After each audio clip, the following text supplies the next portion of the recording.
Jurassic Park is a franchise that has introduced audience members to many different dinosaur types. Before this series took off and dinosaurs entered the mainstream, most people were familiar with only a handful of these species. Tyrannosaurus rex, Triceratops, and Stegosaurus would be some of the more notable examples. However, animals that were a bit more unique to the traditional dinosaur stereotype, like Dilophosaurus, Carnotaurus, and Compsognathus, would later become popularized because of this prolific series. Another great dino that got kids' attention from this series happens to be Pachycephalosaurus, the subject of today's video.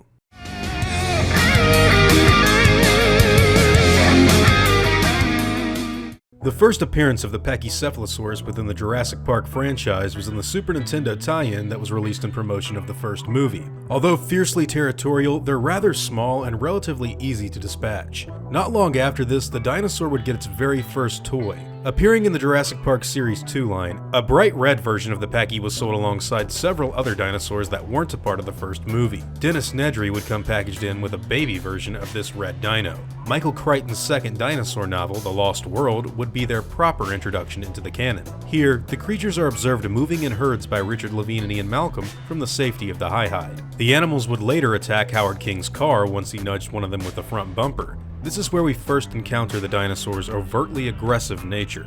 Pachycephalosaurus would later make its first movie appearance in the film adaptation of Crichton's novel. In the Lost World movie, a Pachy is seen being captured by the InGen hunters during the famous game trail scene. Here, Roland Timbo can be heard calling the hard-to-pronounce dinosaur Friar Tuck in reference to the animal's smooth, domed skull.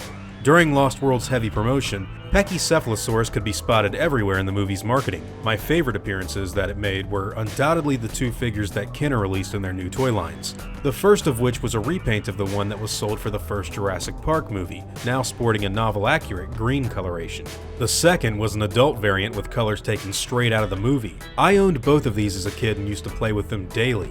A juvenile green version of the animal would also come packaged in with Roland Timbo. And originally, the Chaos Effect line was going to include a new Pachy that would have been sold alongside Ajay Sidhu, but this was sadly never released. The animal would, however, receive another figure with the newer JP Dinosaurs line. Several die-cast toys and other collectibles were produced with the Pachycephalosaurus as well. The most noteworthy would have to be the Lost World's Rage Rig and 4x4 car packs. The Lost World Mobile Center from Microverse included them as well, and you could even get the Pachy in a cool glow and bones variant that could come with or without a keychain attachment, or a dome head finger puppet if you wanted. The Sega Game Gear would also feature the animal as a boss fight early on in Lost World's tie-in. Pachycephalosaurus would also make an appearance in the comic book adaptation of the Lost World Jurassic Park, as well as 2011's Jurassic Park Redemption. It would later appear in the arcade and PlayStation versions of The Lost World, and Warpath Jurassic Park would let you take control of the animal in a tournament-style fighter, while Operation Genesis would have the animals available for you to exhibit in your very own park.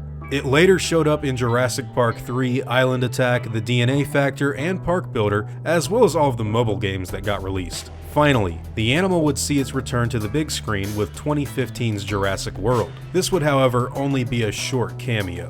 The action figure that Hasbro released for this movie was a part of the Bashers and Biters line during the same year, and the creature would make even more game appearances in LEGO Jurassic World, as well as Jurassic World the game on mobile. Finally, we have the new Pachycephalosaurus figure that was released in Mattel's Legacy Collection in promotion for Jurassic World Fallen Kingdom. This version of the creature resembles its appearance in The Lost World, while two other figures have come out with different paint jobs for this new movie as well. And that's it! That's pretty much the entire history of the Pachycephalosaurus in the Jurassic Park franchise so far. While I was first introduced to this animal in The Land Before Time, I really think that the Lost Worlds version is the one that I've kept in my head more than anything else. There's just something about that great animal design that makes it super iconic to look at. But hey, that's just me. What do all of you guys think about the Pachycephalosaurus? Would you like to see it return to the big screen? And what kind of memories do you have with it in the series past? I'd love to hear what you guys have to say in the comments down below. Now before I go, I want to thank my game wardens, like Paolo Cadet,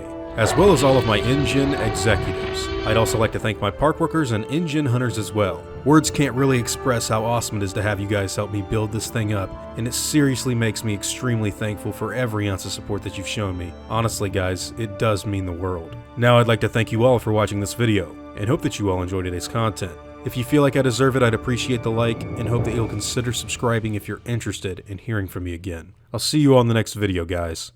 And as always, take it easy.